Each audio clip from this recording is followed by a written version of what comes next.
자, 이번 시간에는 이제 3단원입니다. 교과서 48쪽과 49쪽의 규칙과 대응 단원입니다.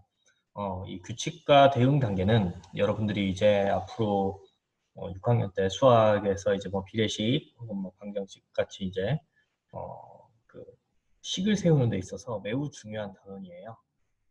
그래서 여러분들이 이번 단원은 이제 이 규칙적으로 어떻게 두 수가 변하는지를 살펴보고 그 대응 관계를 이제 식으로 나타내는 것을 알아보는 단원이 되겠습니다. 그래서 이 단원은 매우 중요합니다. 이게 안 되면 나중에 여러분들이 뭐 방정식이든 비례식이든 좀 더 어려운 내용의 수학을 배우게 될 때 손도 못 대요. 그 정도로 이 규칙과 대응 단원에서 이제 이 대응 관계를 식으로 나타내는 이게 되게 중요합니다.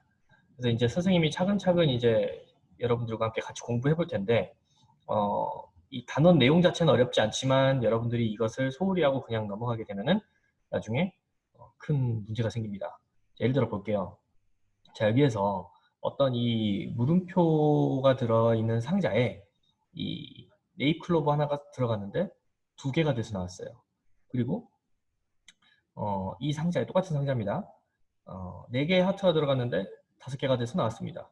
그러면은 이 상자에선 도대체 무슨 일이 벌어지고 있는 걸까요? 네, 뭐든지 다 하나씩 늘어났다. 뭔가 이렇게 하나씩 늘어났다라는 규칙을 찾을 수가 있는 거죠.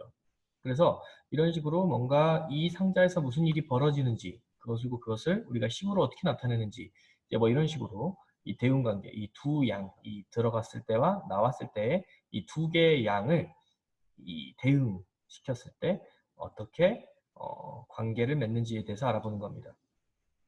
그래서 이제 예전에 우리가 4학년 때 규칙 찾기라는 걸 배웠어요. 그래서 이제 100일, 200일, 300일, 400일, 500일 그러면은 이게 가로로 한 칸 갈 때마다 얼마씩 커지고 있습니까?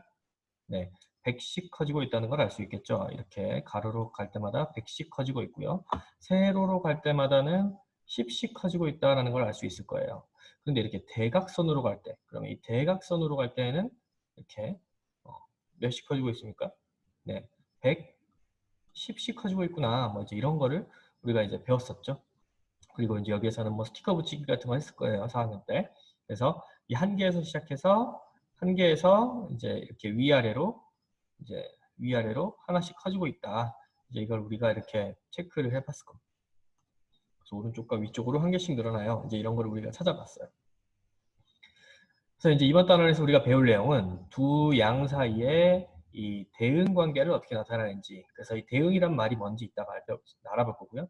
그다음에 이 두 양 사이의 대응 관계를 여러분이 이제 만들어 보기도 하고 생활 주변에서 이 대응 관계를 찾아보면서 이것을 이제 쉽게 얘기해서 식으로 나타내야 됩니다. 근데 이 식으로 나타내는 거를 잘해야지 여러분들이 나중에 6학년 중학생, 중학교 가서 이렇게 수학을 하는데 어려움이 없습니다. 자, 그러면 일단 이 수배열표 이거 4학년 때 배웠던 겁니다. 한번 같이 먼저 풀어보세요. 먼저 풀어보시고 다 풀었으면 한번 같이 풀어보도록 할게요. 자, 다 풀었다면 선생님과 함께 한번 같이 풀어보도록 합시다. 자, 여기는 이제 규칙이 보니까 가로로 갈수록 이제 20씩 커지고 있다는 걸 알 수 있겠죠. 그래서 여기도 이제 220, 그다음에 여기는 260, 여기는 340, 380 이제 이런 식으로 가면 되겠죠. 여기는 400, 460이다. 그래서 이제 이 세로 한 칸마다 갈 때 이제 100씩 커지고 있고요. 그다음에 가로로 갈 때는 이제 뭐 이렇게 20씩 커지고 있구나라는 것을 알 수가 있겠죠. 그래서 이제 이 세로줄에 나타난 규칙은 세로로 아래로 한 칸 갈 때마다 네, 몇씩 커진다? 네, 100씩 커진다라는 것을 알 수가 있습니다. 자, 여기 두 번째 이제 3번, 4번에 보면은 뭐 다섯 번째 알맞은 도형을 그려보세요라고 했는데 다섯 번째는 이제 여기에다가 이렇게 한 칸씩만 더 그려주면 되겠죠. 이렇게 이게 다섯 번째가 되겠죠. 그래서 이제 이 도형의 배열에서 규칙을 써보세요라고 했는데 이 규칙 여러분들은 어떻게 쓰셨습니까? 네, 일단 뭐 이게 뭐 아래로 갈수록 이제 이렇게 두 개씩 이렇게 자라나고 있죠. 이렇게 두 개, 이렇게 두 개씩 자라나고 있다. 뭐 이제 이런 식으로 2개씩 더 늘어나고 있다. 이렇게 써도 되고요.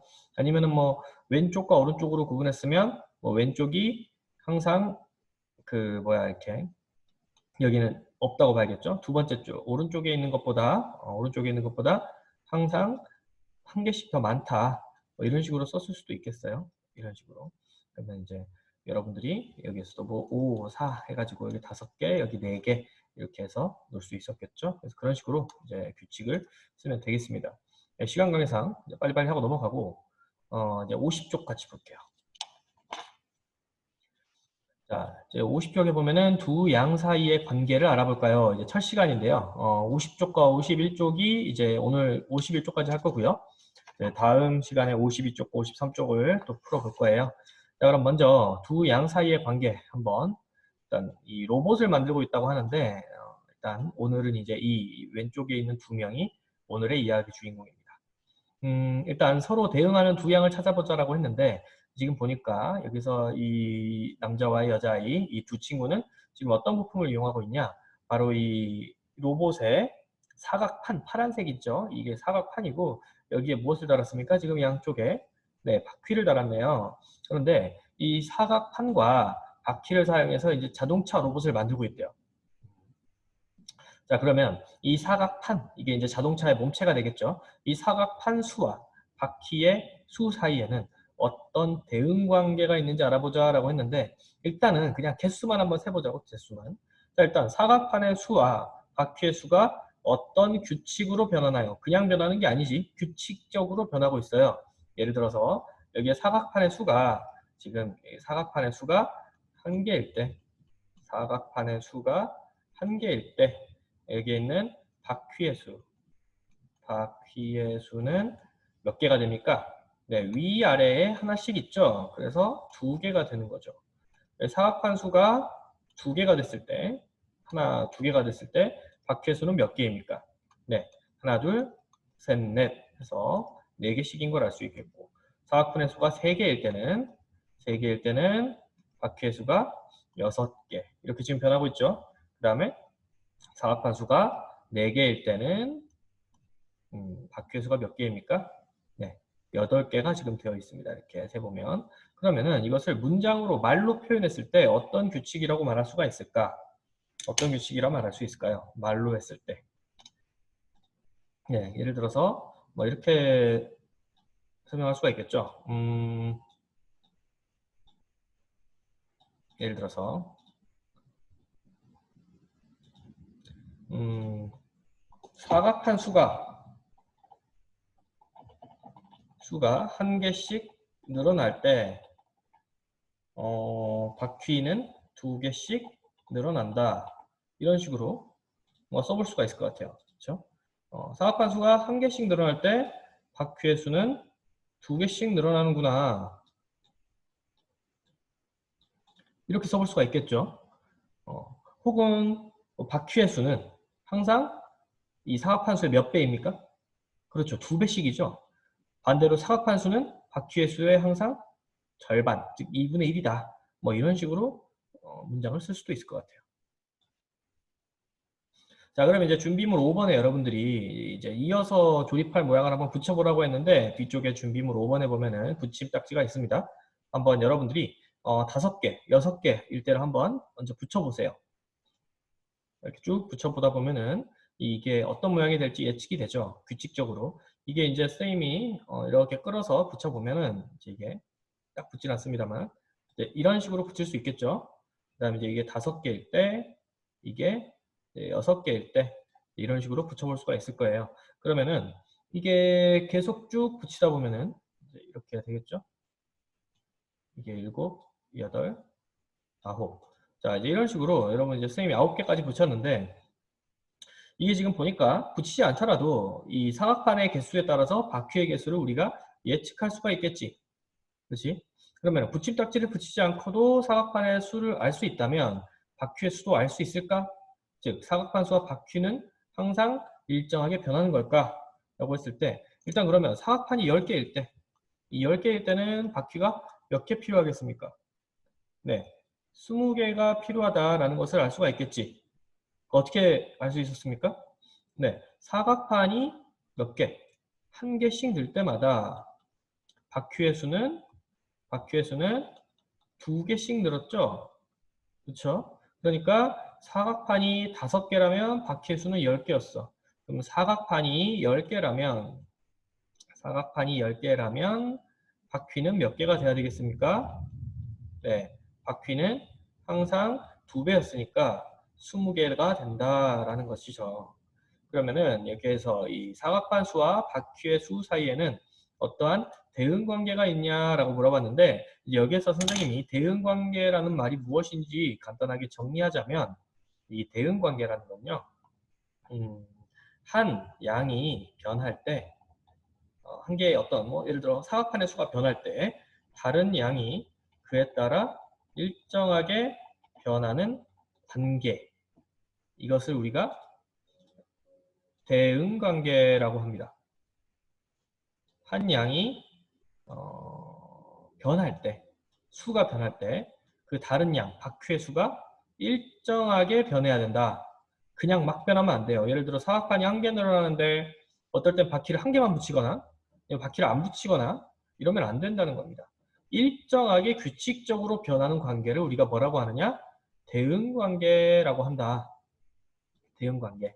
그러면은 사각판 수와 바퀴 사이에는 어떤 대응 관계가 있는지를 문장으로 나타내 보면, 예를 들어서 어떤 식의 방법이 있겠냐?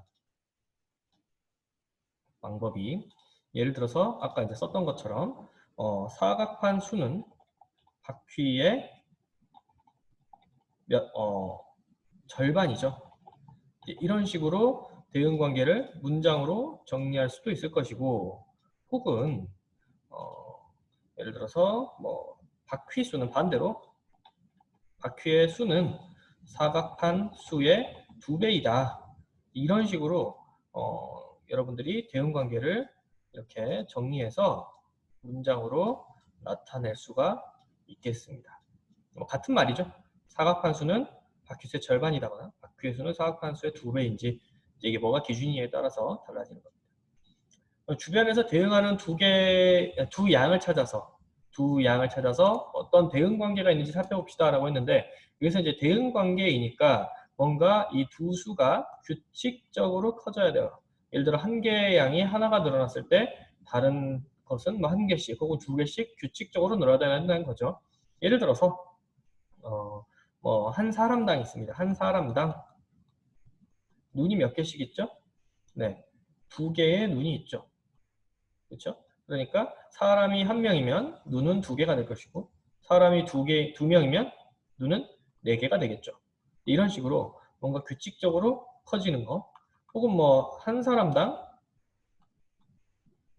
예를 들어서 한 사람당 입이 1개씩 있고 2개씩 있고, 이건 이제 규칙적으로 똑같이 늘어나는 것을 말하겠죠. 그렇죠? 그래서 이제 아니면은 또 우리가 여러분들 학교에 오면은 모둠별로 왔잖아요. 그러면은 한 개의 모둠이 몇 명인지, 예를 들어서 선생님이 한 개의 모둠을 4명씩이라고 정해놨다. 그러면 2개의 모둠은 몇 명이 돼야 되겠습니까? 네, 8명.